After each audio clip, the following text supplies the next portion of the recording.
Hi everyone, I'm Ali GREYMOND. Today I'm continuing to answer questions about OCD recovery.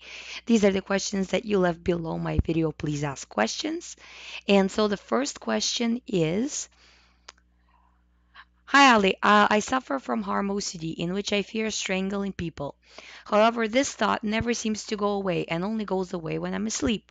I often avoid sleeping in my bed with partner due to the guilt of having them. Have non-harm OCD related counting rituals and often visit websites about OCD recovery for reassurance. Where do you think I'm going wrong in my recovery? And have you seen this kind of OCD that just stays and never seems to leave? Okay, this is a very simplistic question. I'm sure people who listen for a long time can answer it for me. What's happening here is if you listen to the earlier videos where I talk about how OCD mechanism works, like the example I give with a bunch of different boxes. I think I gave it in the previous video, if not the previous one, then the one before for sure. Just not to kind of repeat it. But basically, what you're doing is you're constantly worrying. You're constantly taking the thought seriously because you're constantly taking the thought seriously. The brain is viewing this thought as important. The brain doesn't know what the thought is.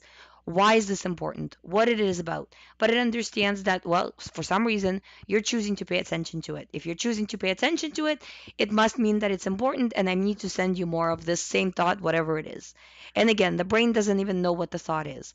So it just repeats it to you because you are scared and you're repeating it to the brain.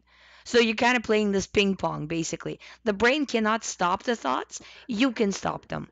So the brain does this on autopilot. As long as you pay attention to the thoughts, as long as you go on the websites to try to reassure yourself, these thoughts will continue forever. And when you stop solving them, stop analyzing them as much as possible. So what I'm asking you is at least 10% less each day. If you would like to do it and this way that each day you pick an hour, so say between 5 and 6 p.m., no matter what, you're not going to analyze. Then the following day, add a little more time. So add another half hour to it and slowly increase the time that you are not analyzing the thoughts. This helps in extreme situations, especially because then you kind of are able to refuse the thoughts even when it's very, very, very difficult, but you need to stop taking the thought seriously. I understand it feels very real. Also, these behaviors of not sleeping in the bed, taking the guilt seriously, all of it has to stop because this is what actually keeps the situation going. As long as you keep this going, you're going to get these thoughts. And after you stop, it's still going to take a while for the brain to stop sending them to you. So don't worry if like you stopped analyzing, but the thoughts are still there. That's because the brain itself needs time to adjust as well. Also, in terms of the other thing that you were talking about, it not non-harm related OCD counting rituals, not doing that, choosing not to do that. You have to really pull through. I know right now it feels to you like this is like life or death, like I have to do this. You really don't. So you really have to make a choice that no matter what, I'm not doing this anymore and really start cutting down the amount of reassurance and you will see that you're going to start to feel better. But this is how it's done. Next question is, hi Ali, I have been doing OCD recovery by myself for over a year now. I've gotten almost all the thoughts and fears, except this one particular pure O thought.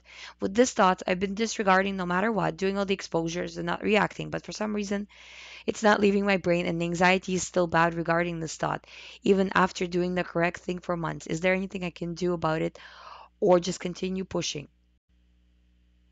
So, what I would say is most likely is that you're probably still taking this thought seriously to at least some extent.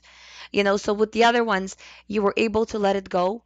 But with this one, you're kind of like you're saying, I'm disregarding, but you're kind of also, you must be powering it up somewhere because if it's staying, you're powering it up. So try to not like obsessively analyze, but analyze your day.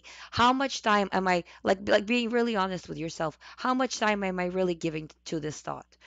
How seriously am I taking it? And I bet you will find that you're taking it much more seriously than you kind of realize, and look and paying attention to it a lot more than you think you are. It really has to be zero, or very close to zero. That it's like, yeah, it's coming in, so what, whatever. I'm just gonna take a chance. It will feel to you like you're taking a chance. You're not really, but to you it will feel like you're taking a chance. So face it head on and say, okay, I'm just gonna take a chance then. Whatever's gonna happen is gonna happen. And you will see after a while that it's all nothing. But there's probably still reassurance happening somewhere. I see quite often clients say the same thing, and when we start to dive in to the daily, day-to-day situations, we all the time find the same thing, that they're doing way more compulsions, mental rituals that they realize. Also, don't forget to look at things like avoidance. So it might not be a ritual that you're doing, but it might be that you're avoiding everything. And because of the avoidance, you kind of never get to face it, but you're at the same time also always living in fear. So that might be a situation as well with some people. Next question is, hi Ali. Number one, can blasphemous OCD be cured such the person can restart believing and having faith as he used to before the illness? Yes, religious OCD comes and goes just like any other type of OCD, and you can have the relationship with God that you want to have that you had before OCD got started. So yeah, definitely. Um, what if rational questions about religious figures uh, what if rational figures about religious figures cannot be answered?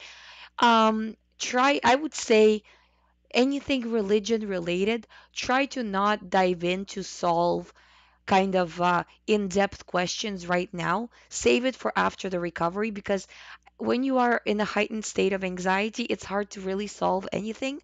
So kind of just try to leave them for later. I think that that would be more productive right now. Number three, is exposures therapy helpful in this particular blasphemous OCD, or avoiding the thoughts is the best option?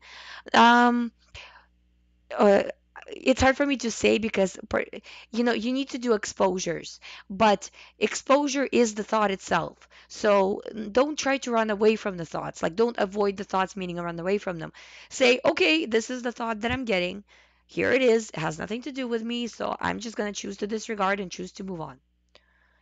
So you're kind of doing in a sense both, but you're not doing any of this from fear, from a position of fear. So you're not scared of the thoughts have nothing to do with you, they're just happening around you. So you're saying, so what, yeah, I'm getting a thought, what can I do? I can't possibly stop them because they're OCD thoughts. The only way to stop them is not to pay attention to them.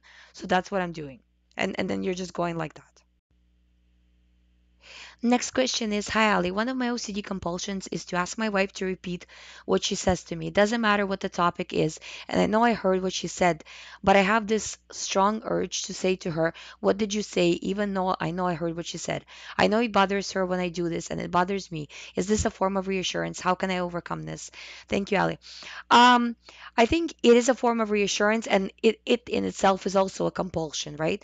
So the whole thing is both compulsion and the reassurance kind of all rolled into one. The urge to ask her to, like, I have to ask her, right? That's the situation, and the reassurance is to actually ask her and for her to answer, right? So you really have to refuse. I would say maybe in the situation, what would work best is if you cut down the amount of times you ask her in the course of a day. So let's do this. So say you're allowed to ask her only, depending on how many times you ask her already. So you ask her only few times, so only two times or only three times. But it depends on how much you're starting with. But the point is that you keep cutting it down. So even if you're starting with a really high number, as long as you keep cutting it down, eventually you'll get down to zero. And it actually won't take that long. And make sure that she's on board with it, that she knows that like, if you ask her again, she can tell you, no, I've already answered you. I'm not answering to you again until tomorrow, same time, right? So it has to be 24 hours before she can answer you again, you know. And you can't get mad at her, and she has to stay strong, and you have to stay strong. So you work together as a team on this. And I'm telling you, if you do this, it will be very productive. But you guys both have to get strong, and both have to not get angry at each other, because when it's this kind of thing, a lot of the times anger kind of gets the best of people. So you have to make sure that you're focused on not doing that. I'll leave it here for today. If you have a question that you left like a week ago and you still haven't got an answer, please repost. I will answer more tomorrow. Thank you so much for watching. If you haven't subscribed to this channel, please subscribe. If you would like to do the recovery program, please visit youhaveocd.com. All the information is there and you can sign up from there as well. Thank you so much for watching. I'll see you tomorrow.